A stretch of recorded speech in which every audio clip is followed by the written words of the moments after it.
head, slowing down and making no time. I gotta keep it rolling. Those windshield wipers slapping out the tempo, playing perfect rhythm with the song on the radio. I gotta keep it rolling. What's up, everybody, and welcome to the Rideshare Rodeo Roundtable. If I'm echoey tonight, I'm in this weird room, this very small room, and I can even hear it like an echo. So I don't have my equipment, and yeah, hopefully everything sounds okay enough, because this is as good as I can get it. So tonight we have Kim's Side Money Plans, we have Gig Work Mama, and I don't even have to introduce the last one, but I'm gonna anyway. Because he deserves it. So, ladies and gentlemen, the one, the only UDM. Come on. What's up, everybody? How y'all doing? So, before we get into anything at all, and what's up, chat? Gosh, I feel like let me run through it now, because if I don't, I'm never gonna get through this thing. I'm gonna do it real quick too, guys. So just be ready. Hi, Mary. Hi, Brian. Hi, Christopher. Hi, Josh. Hi, Mary. Hi, Traveler. Hi, Bubba Sue. Hi, Donna. Hi, Josh. Hi, Cray Cray. Hi, Tom Kelly. How are you? Hi, Thomas Mathis. Who else? JP's Gig Corner. How are you, sir? Hi, Ellen. How are you? Hey, Bud Soda. What's up? And Kevin Hawthorne, how are you doing? Mr. Walker, how are you doing? Derek, how are you doing? Crystal Clear, Gigan in the great net. How you doing up in Minnesota there, buddy? Anthony, Patrice. Oh, we got a flash there. And Gigwise, what's up, Tim? And did I get every? I'm not even close, am I? No, yeah. Ratch 333. I don't know if that's Rachel, but if it is, how are you? And I think I did it. So a few things before we get into any topics.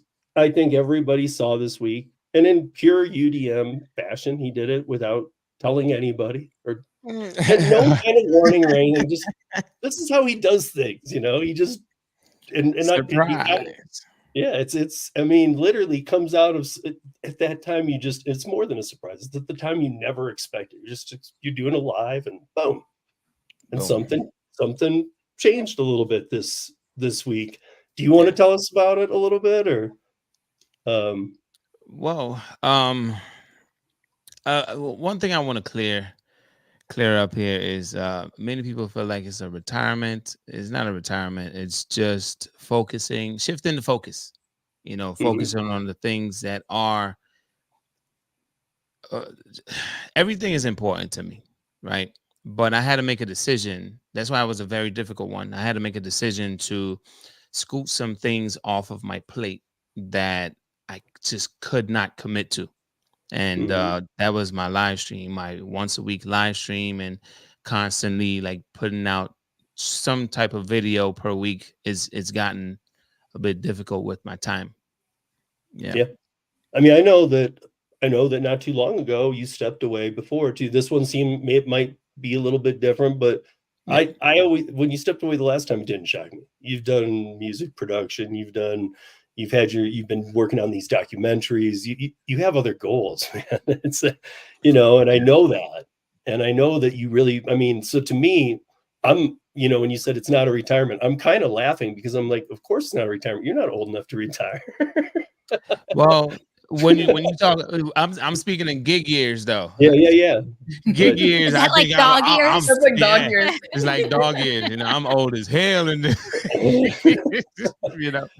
But I know that. I mean, you're. I mean, nothing short of retiring. You're literally moving on to just other projects, and for all I know, you're still doing some gig work too. Oh yeah. It's just more about the content creation, is how I take it. It's not just content creation, but also just shifting the focus, man.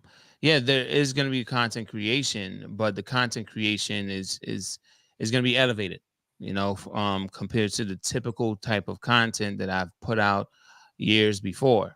But when it comes down to my kids in sports now, and they are really showing some level of commitment, but also when I have their talents is getting a whole lot of eyes on them, Hmm. and I'm at a point where I'm a little bit paranoid with a lot of these coaches that's trying to reach out, or like just trying to make sure that my kids are staying focused on the things that matter, like just being a kid.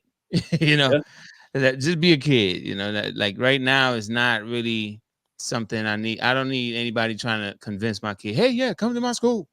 Man, he's Yeah. 6. What are you talking about? You're in high school. The other I one, think he's that's about to some, be yeah. 9. Yeah. I mean, But that's something all of us here on this panel share. We're all parents.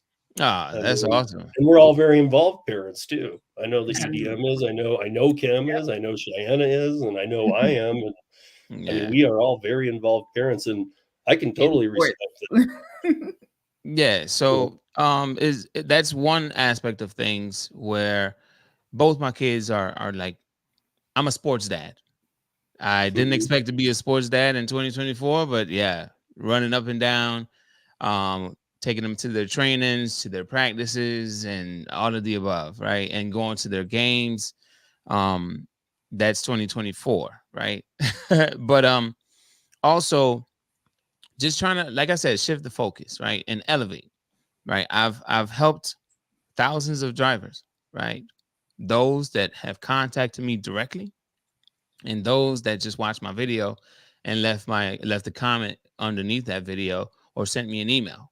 Whoever contacted me, they know who, right? But I feel it's necessary for, when you start somewhere, it's okay to move up and move on from that, right? And I'm just into business now. Like I have one business, one startup, but I have 2 other business ventures, so total of 3, where I'm just trying to focus on that and build, and that one business, starting from the bottom and just building something.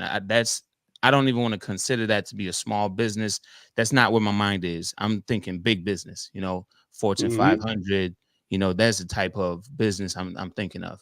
So um, that requires a lot of work, a lot of Mhm. sacrifice, a lot of work up front, and that's just where my head is now. I've helped a Yeah. lot of drivers, and I think you guys are just you're gonna do well without my content and my face. Yeah, on But live yeah, streams. well, there's a lot to be said for that, and we will get to that a little bit later because Uh-oh. Oh, you got a list? yeah, kind He's of. like, hold on, I think someone's Actually, got calling me. something. I got something worse than a list, but it's cool. Okay. All right. You don't know what you're getting yourself into, I'm telling you. No, Right? not tonight. I don't. I got the email, but now he's talking about some other stuff from the email. I'm like, wait, what are you talking about? Yeah, So well, okay. we couldn't tell you that part. So Yeah, okay. All right. Well, I'm prepared. I'm prepared. yeah, Mhm. no, it's all good. But Yeah. so you kind of talked about like Fortune 500. First of all, that's pretty Yeah. goal shooting high, so that's awesome. Yeah. But that's No kind of doubt. me too. Like I do a lot of independent contractor work, and I've the the pandemic, everything shifted me off of that. That was all gone for a while. It's coming Yeah. back. I'm more about being where the money is right now at my age and with my kid. I see you starting to be a kid manager now for sports. Yeah. Yeah, You're like, man. whoa, whoa, whoa, whoa, what you doing talking to him? No, no, no. You gotta Yeah. calm. He just It's wants to not play the game. easy. Yeah, it could get really crazy, man. Especially with like football. Soccer is a little bit easier, right? But Hmm. football down here is like, oh my goodness. There's a lot of politics. There's people that have gone to jail for like gambling reasons over Hmm. optimist football, little kids. And I also saw like some coaches here, the way they speak to the kids, not not all teams, but some of the coaches here, the way they speak to the kids, I just don't agree with. Like just the whole energy, the whole vibe of like just being, they got them a little bit too grown. You know, Yeah. they're talking to them like they're grown men, and they're just kids, and that energy is projected off onto the other team, and like just treating the other team like trash. The sportsmanship is like out the window down here, man. Not for every team, but this is what I have seen in the Optimist football area, right? And I'm just like, man, I can't have my kid, a very respectful kid, like being a part of or being around this type of energy. Don't get me wrong. I'm huh? surprised they let him approach your kids Well, here's the thing. without you there. I mean, Well, it was just one instance where we parents weren't allowed on the field for this specific camp, right? So they had all these kids that were involved, and all of the kids were on the field, and the players um were there to help the kids as well, right? So parents weren't involved in that. That's the first time I wasn't able to be around or close enough to like, hey, wait, what are you doing? You know? Um, but every other time I try to get as close as I can. And sometimes he run to me and he be he's like under my wing or just hugging me or something, just really stuck to my hip. But um that's the first time. And I don't know what was said to him, but he handled himself pretty well. There's certain mhm. things that we don't allow him to drink. Like I already knew that this day may have come, and I didn't know what to expect that day, but they were giving the kids Gatorade, and we don't allow him to drink Gatorade, right? Ooh. So especially with my lifestyle, for those that do know, I only eat fruits and vegetables and certain things. So I don't eat any meat. In case you missed that, Steve, I don't know, but I don't eat any kind of chicken, turkey, fish, beef, anything. I cut all that stuff out. So hearing that my son, he's 6 years old, he's on the field, I can't be near him. Also, I don't want him to have any kind of bathroom accidents. He's shy. He's not the type to raise his hand and say, "Hey, I gotta use the bathroom." He just might have an accident on himself, right? But if he's around family, he'll tell somebody. But if it's people he don't know, he's the type, he's not gonna say anything to you, right? Yeah. And just I had a bunch of nerves going that day, and to hear that when they offered him Gatorade, he was like, "No, I can't. My parents don't let me drink that." I was like, "Oh, Yeah. I guess I did a good job." Yeah. I guess my wife and I did a good job. Like, Yeah. hey, yeah, we don't I mean, allow him it's to a drink good that. thing they didn't offer him even some power bars or something. How do you know what the kid's allergies are? Yeah. I mean, aside from how you want him to eat and how you and your wife want him to eat and No. have taught him to eat, but like what if they come up and give him something and he's allergic to it? Well, I get that, but I gotta kind of like help you like rephrase what you just said. Like I want him to be a kid. I'm not changing his lifestyle. If he shows me a love for fruit, right? There's specific fruit that he loves to eat, like strawberries, cantaloupe. He loves Mhm. that. Watermelon. I think just about almost everybody loves watermelon. But he shows me that he loves fruit. Oh my gosh. Like he he would choose a bowl of cantaloupe or watermelon over a cheeseburger, and Mhm. he's been showing me that for a while. But you know, I want him to be a kid. I know how I was raised. I was raised on the burgers, the hot dogs, and just going to McDonald's, the fast food and stuff like that. I'm not trying to force my lifestyle onto him, but I'm also seeing that he's interested in what I'm doing and trying to follow what I'm doing as well, because kids pay attention to everything that their parents do, right? So it's like Mhm. he's trying to follow it. There's certain things that I picked up long time ago for him, not the older one. He's not a fan of chicken like that. He's not a fan of chicken tenders. He loves fries and fruits. That's it. He will eat fries and fruits all day. That's a combo for you. I know, right? So the older one, he eats the burgers. He loves the cheeseburger. He Yeah. loves any kind of meat or anything like that. So, but the younger one, he just showed signs of not being interested in meat at all. He will eat fruits all day. Yeah. So Yeah. I try to protect him as much as I can, but to hear that he knows what's up as far as he can handle himself. That was the first time I heard that my son handled himself. So now I'm a little bit more at ease. And I'm like, he's just 6. This is a grown man. Like, what? Like, how you make that decision? Like, he gonna tell any other kid would be like, yeah, give it to me, please. They're not looking, you know. But he said, nah, we don't drink that over here. So I'm a proud dad too. I'm over here like, okay, all right, I see you. Salute. Yeah. Do your thing. I'm a Well, back it shows off. that they're learning, right? Because that's what I always say. Like children, as you said, children see what the parents are doing. Yeah. So it's the same thing here. If you give my children Gatorade, they'll be like, we don't drink that. Yeah. Because they know I've said it. That's not. I saw you shaking your head. But I was like, oh man. Yeah. No, I'm in the health industry. So like Okay. to me, like, yeah, no. That's I've had parents, come on, he's just a kid. Yeah. Like, shut up. Don't talk to me about my kids. Yeah. There are a lot of parents. I'm gonna make a blanket statement. There are a lot of parents who should not be giving other parents advice. And I'm just saying. Yeah.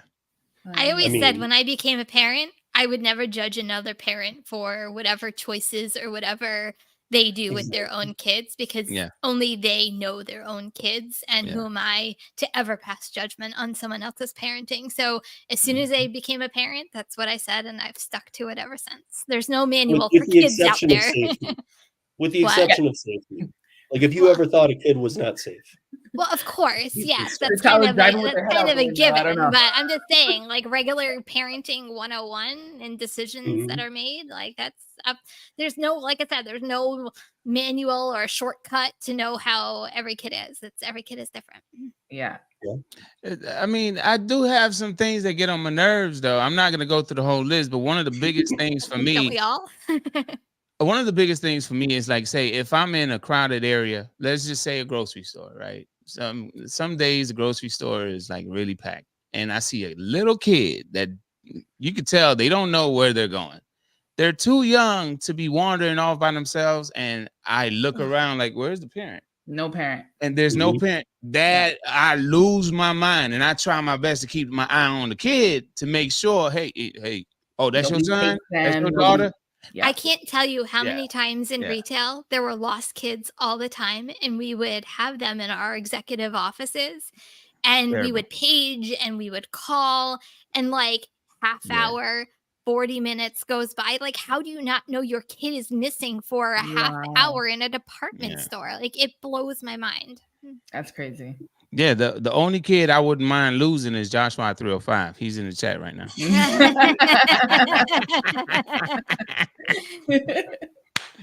Well, you should have already kicked him out of the house anyway. He's too old. Come on. Yeah, he just got his license like 2 days ago.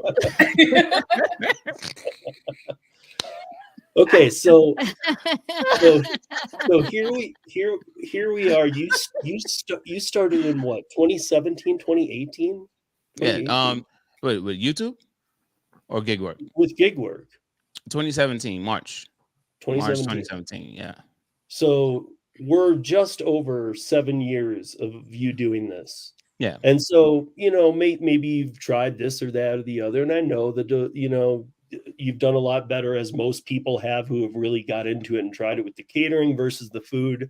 Mhm. But this is something I have to ask you, since we are all here and we all know this and we talk about it so often. When you started, the pandemic, now, the future, what are you thinking about gig apps? Like I said in a previous video, I said that the golden age of gig work is just getting started right now. Some people challenge me on that. They say, "Oh, the pandemic was that time." I'm like, "Yeah, but these apps are still young, right?" There's companies that's been in business for 40 plus years. Let's just use like McDonald's, right? Mhm. McDonald's wasn't what it is, being the largest. I don't want to say the large. Well, it is the largest chain of restaurants in the world, right? Yeah. I mean, it might not sell the best food, but they absolutely have to be. They're in every country. right. So I could only imagine what year that actually happened when they were actually built in every country. I don't know what year that was. That might have been year 20, but I don't know. I'm just throwing random numbers out, right? But Mhm. I just feel like these companies are just so young. They're so young. Oh, they've been in business 10 years. Oh, that's young. If you really look Mhm. at your age, 10, what do you know? Huh? Or you Mhm. don't know anything about life at 10, right? And I'm just comparing it to just a real human being because it's like there's so many growing pains, so many things that these companies need to learn over time. And the technology is changing, the just so many things is just changing around us. And Mhm.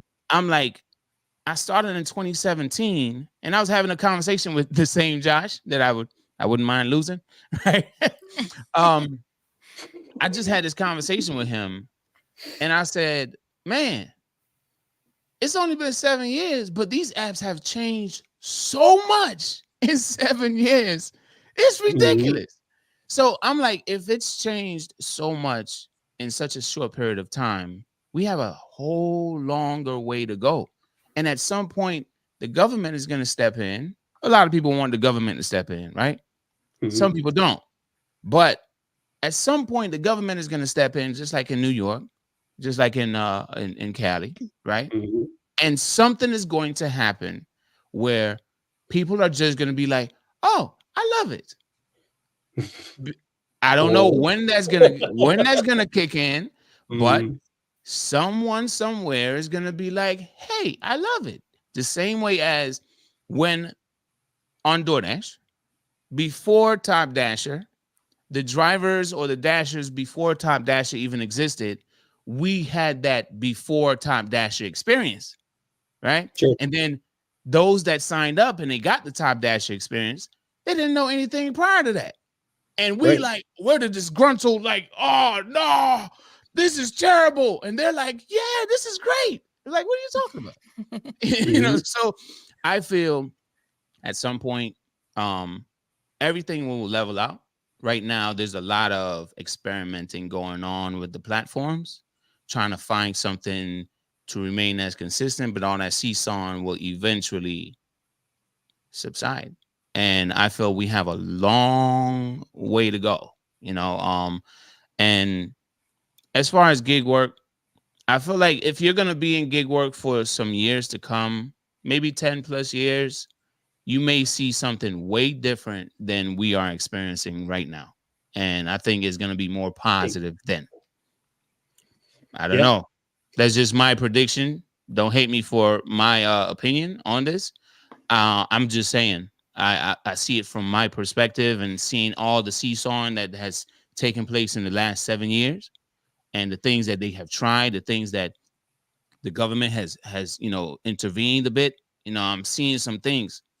I remember when it was 29.93 or something in New York, drivers were like, yeah, and then they were like, I can't log on. It's a lot. All the seesawing going on eventually is gonna be it's gonna be better down the road. That's just my opinion on it. Yeah. No, and I mean, here's how I would expand on it. I believe in your core part completely. The gig Okay. economy isn't even close to its growth. I Hmm. mean, we're and the people who are like the spaces that are coming in, the global growth that we're seeing, global, not just United States, globally, gig app work is becoming. I mean, there's hospital, there's nursing apps, you can travel the country. So to me, I don't think it's going to be about where Uber and DoorDash going to take us. They're like the pioneers who I feel like are gonna like they're the delivered that's or the delivereds or the things that you've introduced to people. Hmm. Those are already better ways to earn if you can on them, I for agree. sure. So I Yeah. mean, I think there's just gonna be more and more of that. And so like I'm all about the competition. Bring it on, because I think that's Oh what it yeah. will take to make it a better, a better way of doing this. Yeah. You know? Having options. It's always Yeah. better to have options versus just one company bought all the rest. Like no. Mm-mm. You need to have competition because that's what's going to help all the other companies stay sharp, stay relevant, and do something that's really interesting. If not, they're not going to do anything to improve. There's no reason to. Right. Thank you, Christopher Taylor. I've always said this though, and it's half kidding but half serious. As long as there's lazy people out in the world, there will always be a gig app to make someone's life easier, and we're always going to be in business. Yeah. Yeah. Yeah. Cool. I agree. But I mean, Kim, do you think that I don't know, do you think that in 2 years it's going to be this same talk? Like, where's my base pay? Where's this? I think it's always going to be there, right? So I think there's always something that we're all going to complain about, right? Whether it's base pay, whether it's fair treatment of the drivers, like that's nature. It's human nature, right? Human nature is for people to have drama, to complain about something. Think about the W-2 world. Like no one really likes their job. What do? You complain to your coworker. It's the same thing. It's never going to change. It's just what's going to be the new thing to talk about. Yeah. Well, I hope, and that's what I hope. I hope there just keeps coming new and new and new and new and new things. But I mean, like, here's an example. I don't think you never did Instacart, did you? UDM? Yeah, I did Instacart. Oh, you did? Okay. Yeah. So there's a really sad article out right now. And I mean, sad in the terms of, so the title is, I used bots to work for Instacart. You need one to make the job worthwhile. If you break this all down, it's pretty sad how it works. Now, this bot specifically has been shut down. However, we all know that there are just tremendous amounts of these everywhere. But this one is called Shopper X. And just to walk you guys quickly through how these work. This is how this one works. They all work a little different. But this guy was doing well on Instacart. Then he wasn't at all. Then he heard about these bots, how like we all do. And he decided, let me check into this Shopper X. Again, I can talk about this because they've been shut down and what they were doing, I don't agree with in any way. But what he had to do was put $400 up front. Plus, every time he made $1,200, he would only get $10.50. He had to give them another $150. So, but they are guaranteed all of the orders. Like you can, their guarantee was you could stand in a room with other Instacart shoppers and watch that they don't even ever see it. How? Yeah, that's smart on their part. Well, you said it's shut down, right? Yeah, but now there's 100 more. Okay. Well, I mean, I get what you're saying, and but here was the point of the whole story is that he said he ended up making way more by using the bots. I found that really sad. Like even after paying the bot money and stuff, he made more money working the same amount of hours using bots.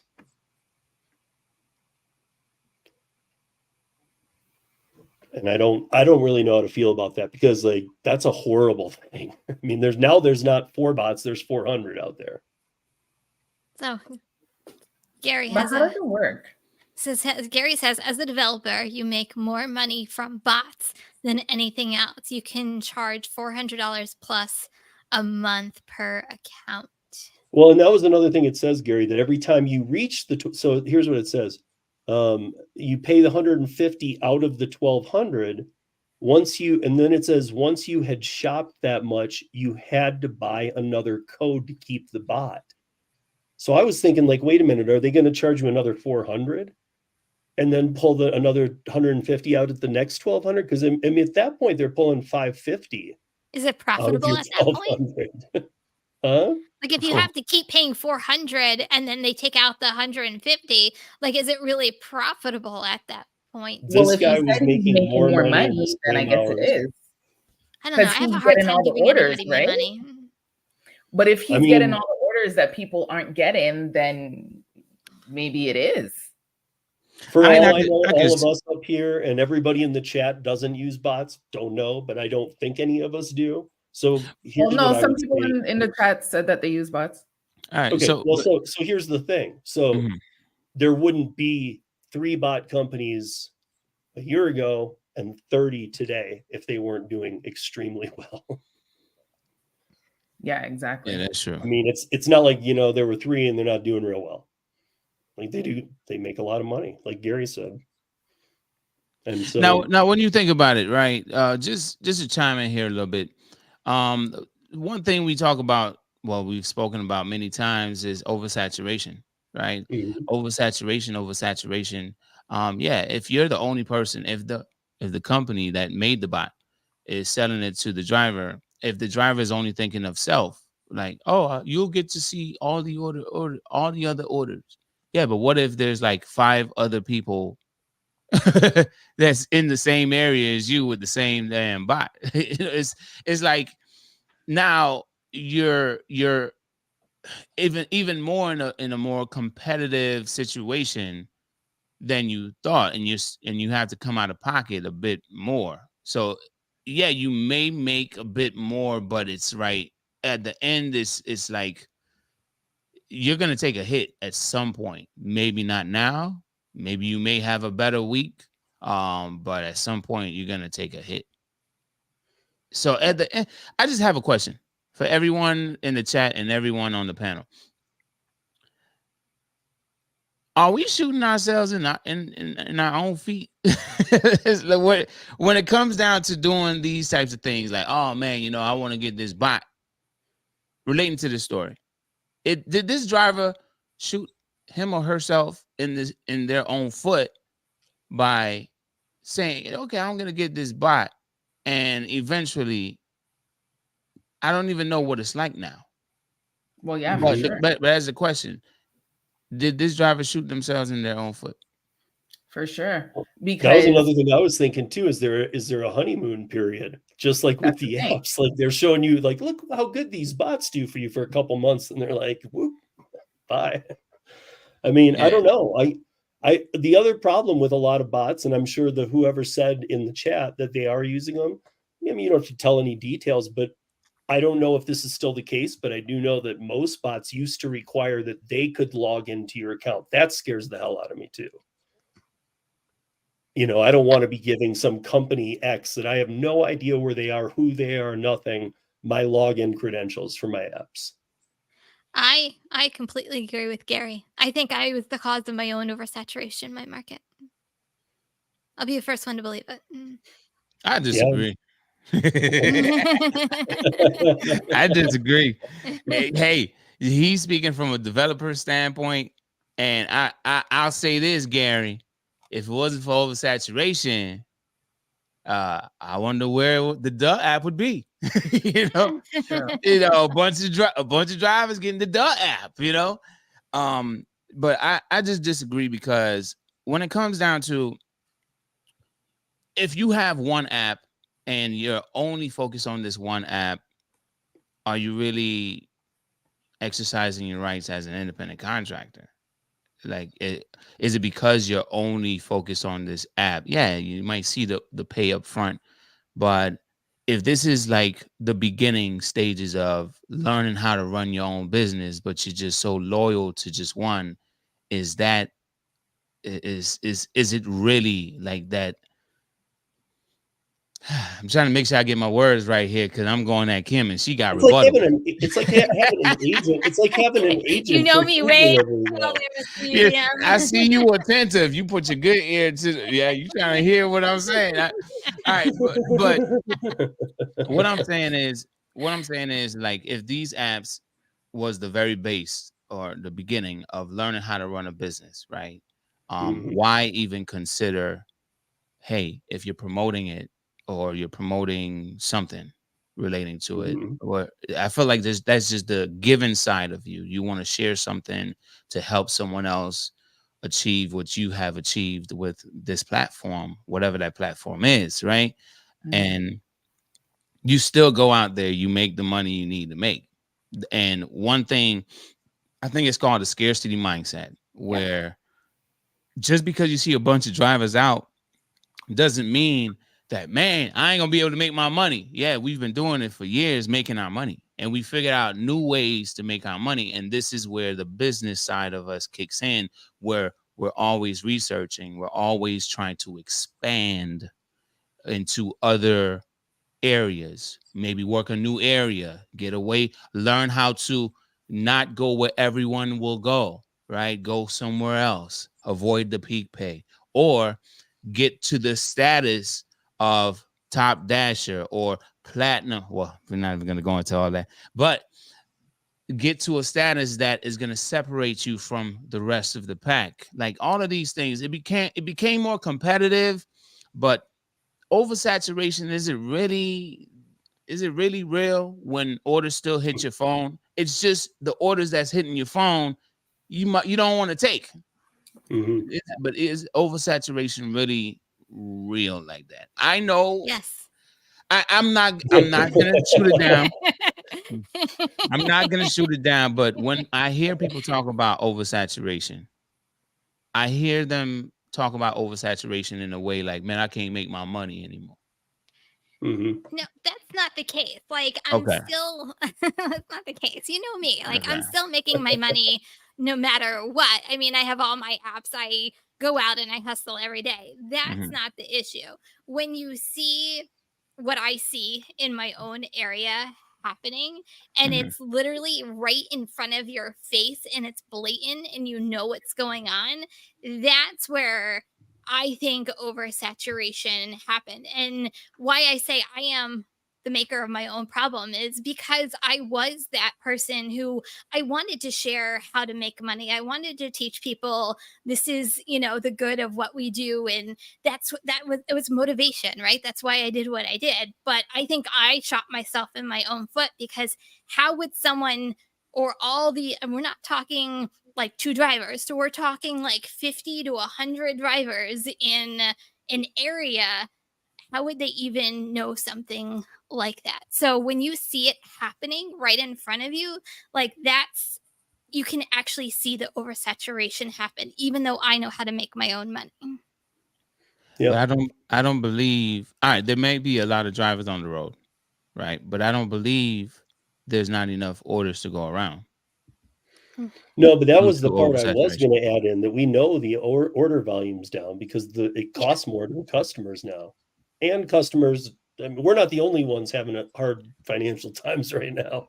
I'm not disagreeing. Matter what class you fall into. I'm not disagreeing. All right, I'm sticking to the oversaturation thing, right? I know the order volume is down. But I guess my point was, I think that it makes it appear even more oversaturated when people are like, I'm not seeing as many orders. Some of that is just the people can't afford it. Yeah, the oversaturation. There's a lot of drivers on the road, versus they're not able to meet the demand, right? There's just too many drivers on the road for the amount of orders that's available, readily available, right? But when I hear Kim say something like, I kind of like shot myself in my own foot, it's like, I'm like, these companies they spent millions of dollars for 30 seconds on the Super Bowl. They were going to oversaturate your area regardless. It's not you. I just feel like at this point, if you feel, man, there's a lot going on in my area, that's a sign that it's time for growth, time to expand. Time to move on to something else, or look or begin researching something else, because this may not work for me in the next couple of months, maybe a year. I don't know, but it's time for me to grow, because we also know that these apps kind of cater to beginner drivers, right? They kind of like, hey, look at this.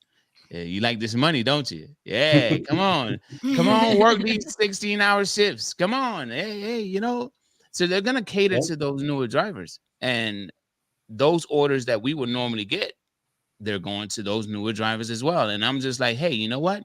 If I'm seeing less and less, it's time for me to grow and move on to something else, or expand my knowledge or research into something else. There you go, 3 stacks. Time to pivot.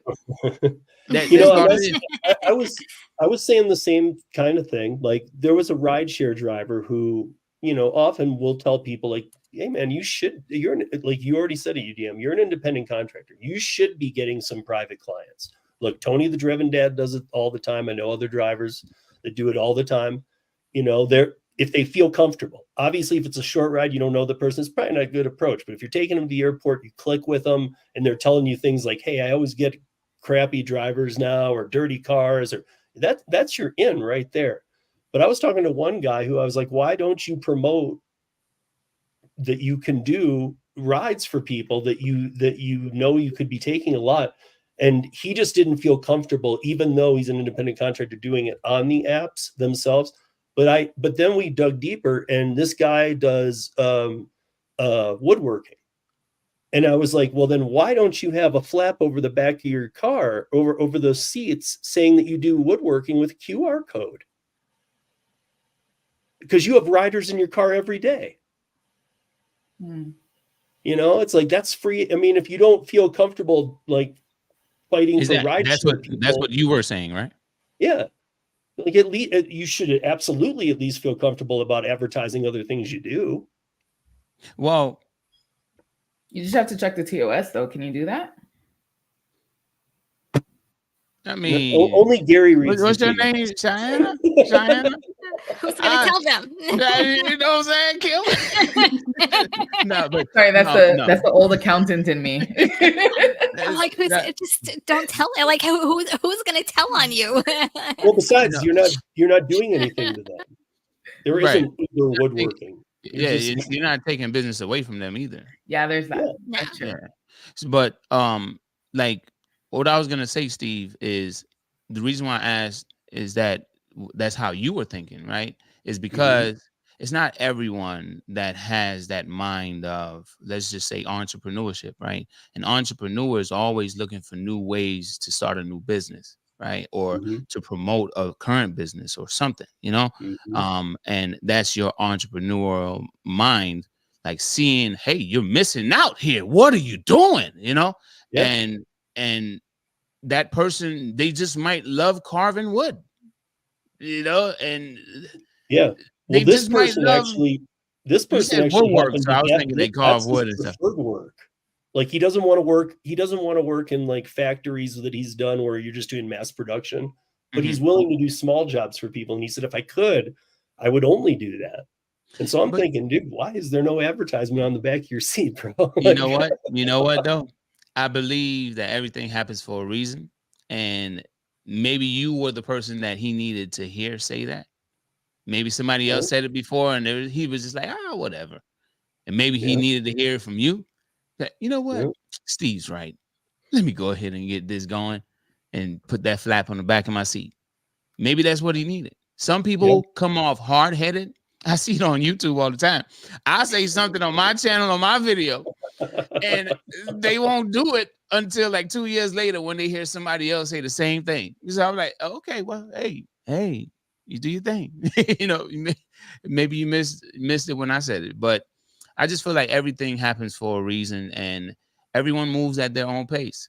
Maybe he wasn't ready to get his woodwork business going like that or really start promoting it. You know, maybe he wanted to focus on rideshare at the time and see if there's a possibility he could start something there too. So, I mean, we don't know anyone's situations, but I just see it like, okay, I get you. The entrepreneurial mind, right? When you say, man, why you ain't doing that? And then I'm like, yeah, I get you, Steve. But I'm like, I also understood that, my daughter, right? I've said to her, you know, soccer, you're a student of the game. Why haven't you started a podcast? I've been saying this to her for 2 years. Still no podcast. I'm like, I got all the equipment you need. You don't need to do anything. Whatever. Even if I got to edit it for you, I see this. This is my entrepreneurial mind seeing so much potential. And in this space, in this industry, on social media, I don't see many females talking about soccer in a podcast. I'm like, yo, this is your lane right here. But no, that's my lane that I'm seeing for her. And she's just like, nah, I'm good. You know, so I'm just like, hey, you know what? Leave her alone. At some point, maybe she'll change, but I got to leave her alone. Yeah. You know? Yeah. I mean, absolutely. Well, sometimes they're not receptive to it, right? Because they're not in the mental space where they can actually hear it. It's just like, you know, you might read a book one day and you're like, okay, that's a good book. And then 2 years down the line, you pick up the same book and you're like, oh my gosh, like I didn't even hear that the first time. But that's, you know, happens a lot. Yeah, I agree. I mean, I guess one main thing I would say to people, I get if you're feeling that way, but I would say that truly, you are an independent contractor, even by these own companies' rights. They can't afford to have us as employees. They can't afford it. It won't work. The models have been destroyed. All right. I had to put it up. Yeah, that'd be a problem for real. Right. I mean, hopefully you're not doing Uber team either.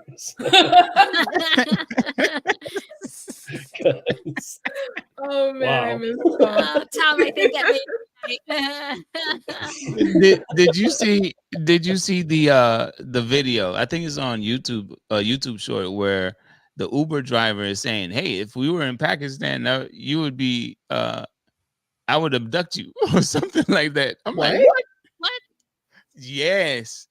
It was a female passenger and she was recording the driver, and he was given I was just trying to educate you on what the Middle East is like, right? Types of vibes. He wasn't saying that this is what I'm gonna do, right? He was saying, like, if this was over there, I think the I don't know, but I think the rights of women over there is oh yeah. Yeah. is, you know, so he was saying if this was over there, you wouldn't be able to get out. I'm like, what? Right. I'm Well, like, I mean, over there, dude, they most likely would have That's a never little got on. cringeworthy right there. right? And I was like, why would you even say that? Like, why would that be a thought? But he was just educating her. I could sense that he was just trying to educate her on the difference between America and over there, you know? She's like, Yeah, "And but my you gotta be careful doing that. 911, what's your emergency? Yeah, because all of a sudden she's dialing 911 down in her lap, like just putting on speakerphone, like I think I'm being taken. Yeah, dude.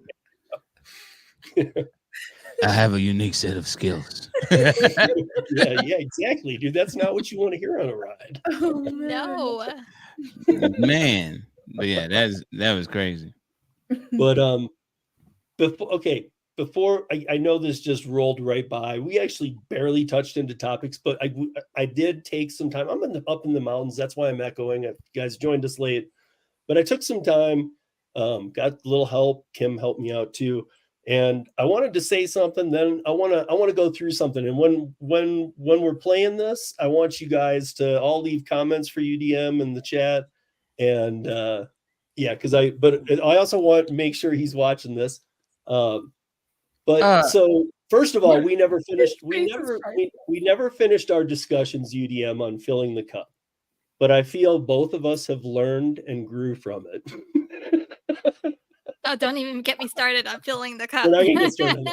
No, but seriously, I've always loved UDM, your approach to the community, your genuine character, your professional, your parenting, how the importance of your parenting, and most of all, your friendship. And there's a lot of other people who feel that way as well. And so, in fact, we have a little thing here tonight, and we're going to start it right now, guys. Do not miss this. You're going to want to watch. What? Hey, it's a great morning. Eating my berries. Hey, it's a great morning. Good morning, delivery fan. Thanks to all the memories, UDM. Have a great one. Yo, what's up, UDM? Hey, I just want to come on here. I was asked to make a video to sit here and roast you, a 1-minute video roasting you. But to be honest with you, bro, there's nothing to roast you about. Hopefully this doesn't mess up the plans of a certain individual, but there's really nothing to roast you, bro. You've done a lot on YouTube. You've definitely helped a lot of people. I know you get a lot of backlash from these people, some of these people, but it's always been in your best intentions to do the right thing and to help people. And so I'm not going to dog you on that, boss, because like I said, You've done a lot to help people. I wish you all the best on your journey. You know, I heard you got things going on. You got things to do.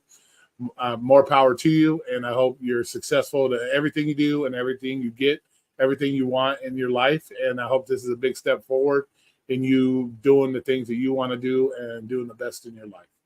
So with that being said, see you, bro. Have a good time.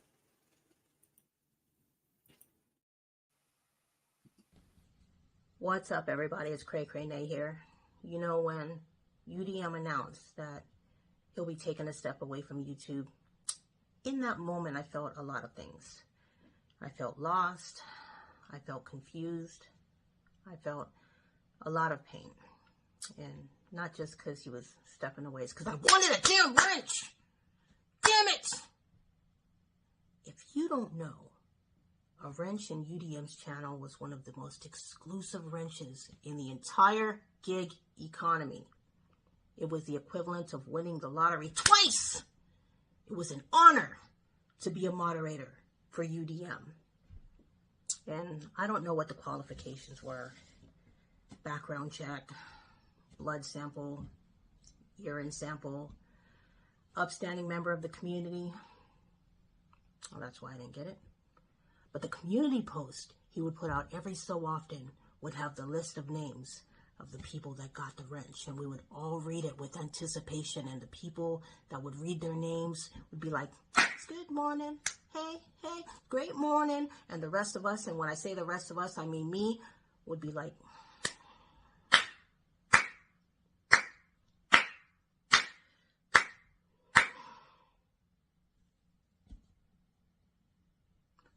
all kidding aside, UDM, the amount of camaraderie, the amount of information, the amount of entertainment that you have brought to this community is immeasurable and unparalleled.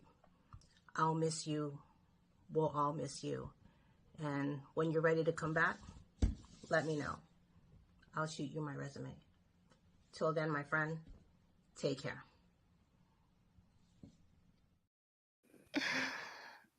What's up? Tony here, the Driven Dad. Just wanted to give a quick shout out to UDM in appreciation of everything that you've done for the community. You went from just being UDM to UFM, the ultimate family man, not only for your family, first and foremost, but the D-Fam. Thanks for putting out the hours of content out there, the endless hours that you put into that.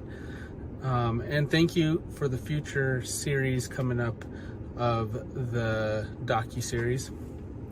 Just wanted to give a special thanks for what you've personally done for our family, providing safety equipment for my youngest daughter.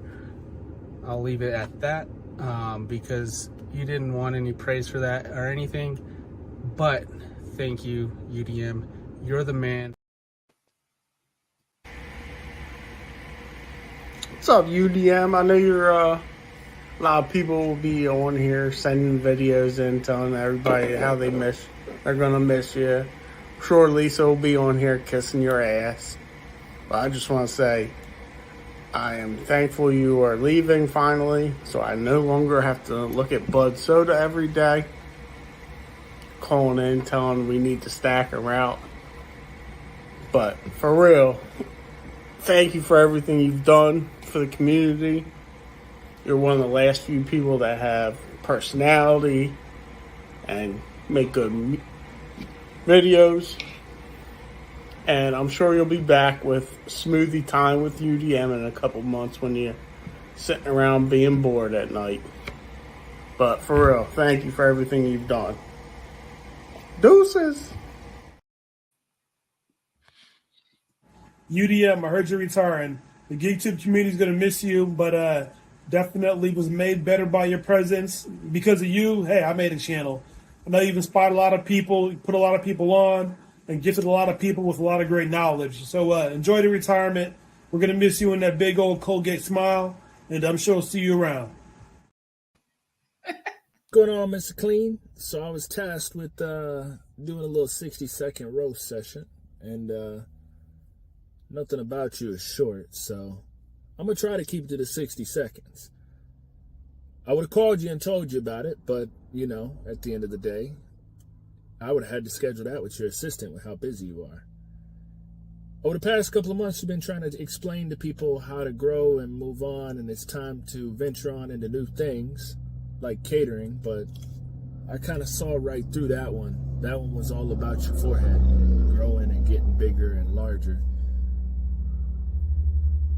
You've gone from Postmates to catering. Not to say that that's a very big step up. I think you're still a Postmates at the end of the day. More so a delivery dude. But good luck to you. I know you're getting out of the YouTube realm, so good luck to you.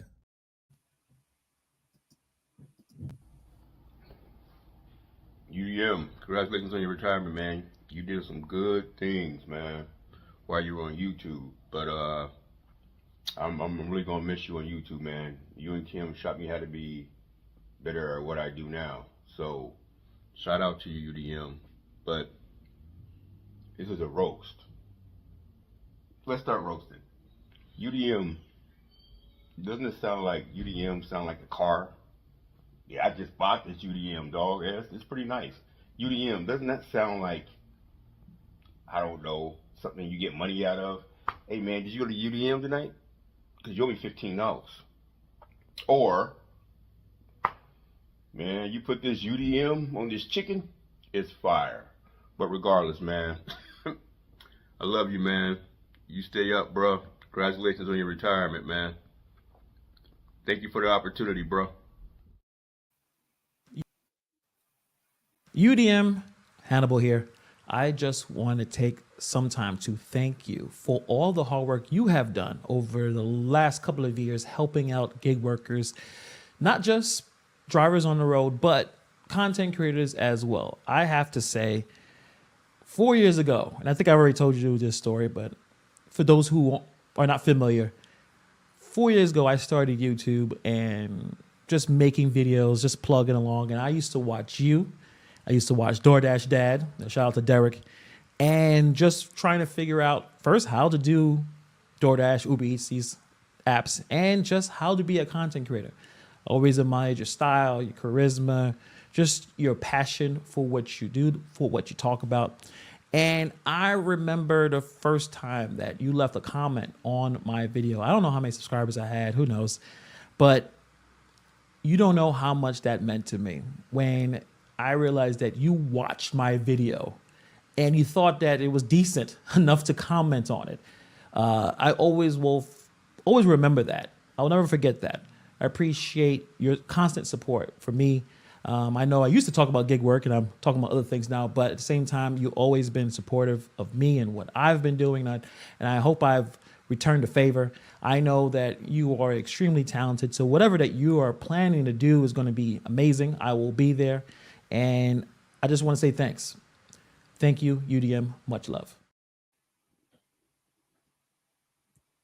Okay, so I guess it's my turn. Mine's going to be quick and easy. So UDM took a chance on me, God, I don't know how many years ago. And it was a chance that I'm grateful for. And he has now become my friend, my mentor, my brother on YouTube. And I can't appreciate him more for what he does. So I said this to him yesterday. I texted him. I'm like, dude, give me a heads up when you make that big of an announcement. And then I also said that just because he might not be on YouTube doesn't mean you're getting rid of me anytime soon. So congratulations. So UDM, what'd you think? We had short time to do this, to put this together, but I hope you enjoyed it, man. Man, yeah. And everybody did such a great. Thank you, everybody, for participating and helping me get this together so quick because it was rough. I mean, some faces I wasn't expecting. Some faces especially with Josh, both Joshes, like it looked like the first Josh was about to cry. The second Josh, he was just doing what he normally does, just talk trash. But man, I know I made an impact, but I didn't know it was of that magnitude, right? And people that were willing to get on camera just to say these things to me, because for I don't have the words, man. I appreciate it. I really do appreciate it. It's definitely something that I hope this video remains so I could go back and watch it again, because it's at some point in time, sometimes I felt like the things that I was saying would fall on deaf ears, but it wasn't falling on deaf ears. It was just me focusing my energy in the wrong direction. And what I mean is, just to me, the negativity was louder than the positive, but the positive was there. I just couldn't see it. I couldn't hear it. Right. So I did know after a while that I was helping people, but it's just the trolls, man. The trolls. The trolls, they just took over me, you know, like they brought the nasty version out of me, right? But just to hear it, man. I know what I've done, but just to hear it, and it's those that didn't make it in the videos, I know those that have called me since I mentioned what I mentioned on my video, the emails that I've received, the private messages, people want to remain in contact with me, sending me their personal numbers. And I'm like, I'm not gone. I'm still here, you know, but it's more of a celebration. It's a celebration. I appreciate it. I truly do appreciate it. I don't have the words of, you know, I know I made an impact, but I didn't know it was of that magnitude, man.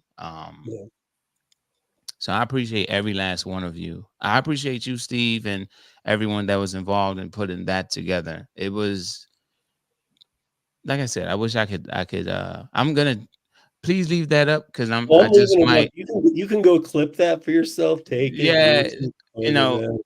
I was going to use your song, but then I was like, he'll strike me with the copyright.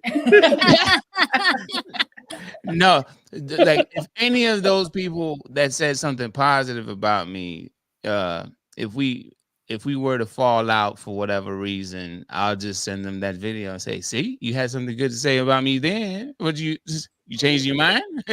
You know, no, I'm just kidding. But it's good for memories sake. And I appreciate every last one of you that had something to do with that. And don't ask him to ever fill a cup when you're out delivering. Just saying. No, just, you know, but I knew that exactly what he just said with all the trolls and the other things that just happen. And it's not anybody specific, it just happens. Yeah. But honestly, like nice words aren't said enough. And yet we all feel them. So, you know, say what you want. You know, Cray. No, I'm sorry, Steve. Was hilarious. When I got Cray last night, I was crying. I was wiping tears out of my eyes. Cray. She laid that wrench down. And you know what though? I'm sorry.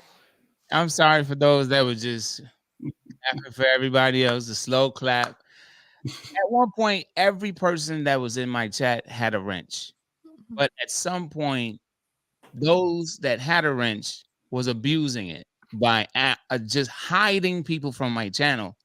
And people were calling me and sending me emails saying, hey, why you block me? Why you ban me from it? I'm like, I didn't do that. Yeah, you did.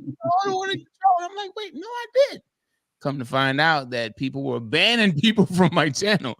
So I'm like, okay, well, I got to remove all these wrenches. So there wasn't any specific list or background check or, you know, example. It was just who was like very active on my channel, not just in the chat, but just very active on the channel and just communicating with me at that time. So I just still had to be mindful of just pushing out too many wrenches. But at one point, every person would have had a wrench as long as they were in the chat. But unfortunately, people abused it. So I'm sorry. I'm sorry, Craig. You couldn't get that. You know what? I'm gonna give you a wrench tonight. when I release one of the episodes of the docu-series, it will be a premiere. So you'll see that you have a wrench. I'll give you a wrench tonight as soon as I'm done here. You earned it, Craig. You earned it. And again, had we had more time, there would have even been, this whole episode might have just been those. But with all this transpiring in a short time, I'm thankful that everybody that even did it in the 24 hours that I asked and, said, can you do this? Can you do this? Can you do this? You got all those videos done in 24 hours? Pretty much. Yeah. I mean, I told Dude, like Kim and I were trying to come up with an idea yesterday. And dude, you was working overtime, huh? In the mountains while I'm hanging out. And yeah. I gotta salute you as well, Steve, man. You've definitely been someone that I can call if I need something.